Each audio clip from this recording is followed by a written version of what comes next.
Hello, my name is Jennifer Torres, and I'm so excited to share with you all who I am. For so long, I felt conflicted for my whole life about who I was. Ultimately, I am a woman of God. I love my relationship with God. I'm a single mom of two amazing children, and um, my my ethnic background is of Puerto Rican descent. Um, that has always been the hardest thing for me because I am a mixture of many things. Being Puerto Rican, we grew up to be proud of our heritage, but also there was a lot of conflicting feelings and messages with being Puerto Rican. What am I trying to say? What am I trying to get at? Other people might know this, and it's just maybe something that's a refresher for them, and then other people might not know this. But I'm part of an amazing little Caribbean island. Um, my grandparents were born there, my great grandparents, and just um, for hundreds of years, my family's from there, right? But being born here in Chicago in America, I always felt like this pool of different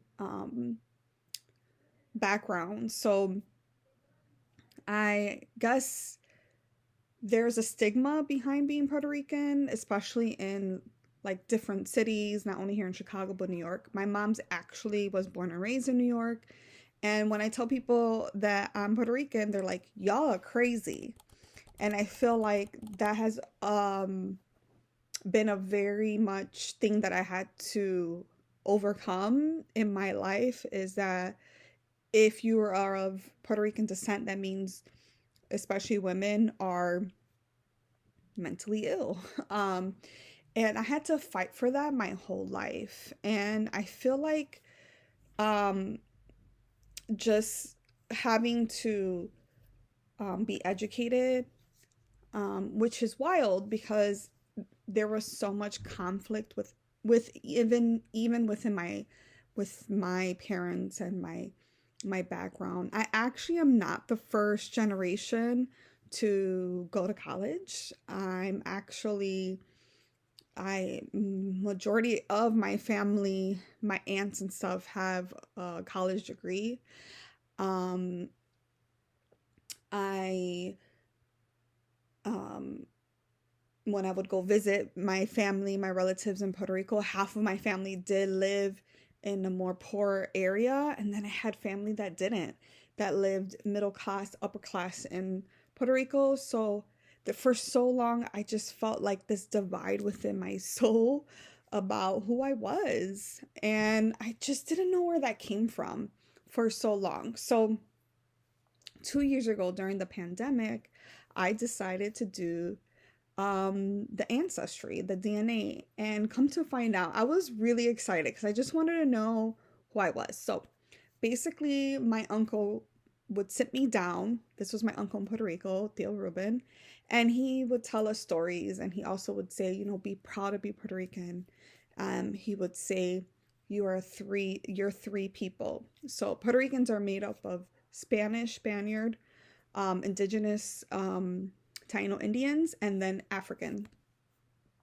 And I always had that in the back of my mind, and I always felt those three conflicting things.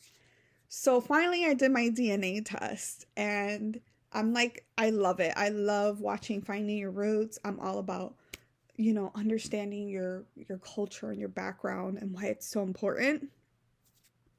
So there was a lot of surprises in my DNA, and then there was also some non-shockers.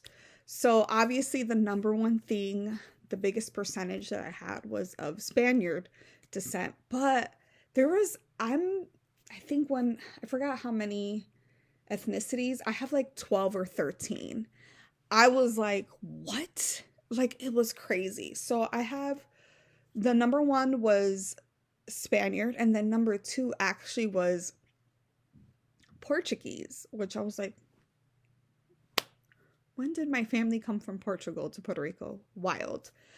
The third one was indigenous of Puerto Rico, of being actually really Native American, you would call it, but native to the island, to the Caribbean.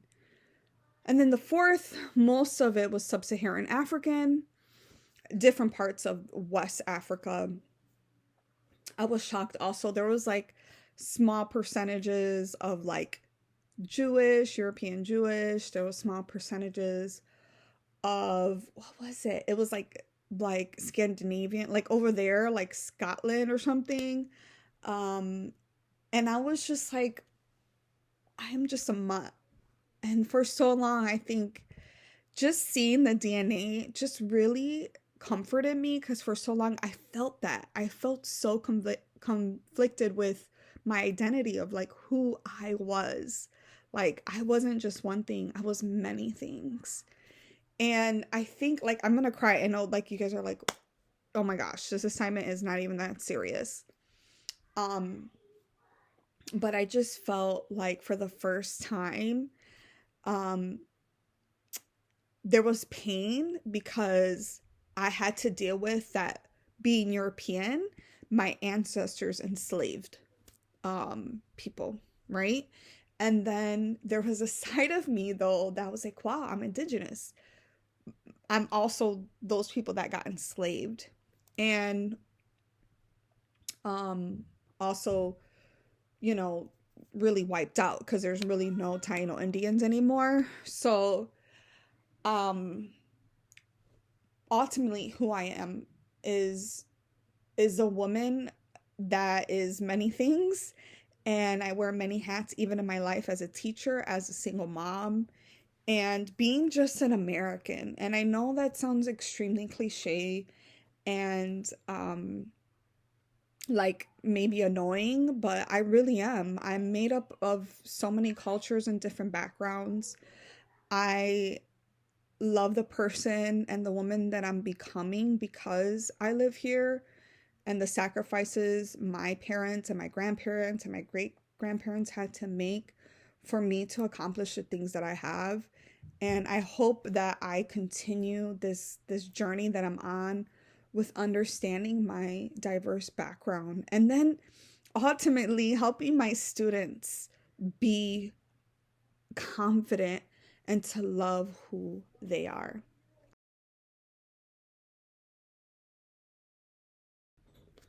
Lastly, I do want to share with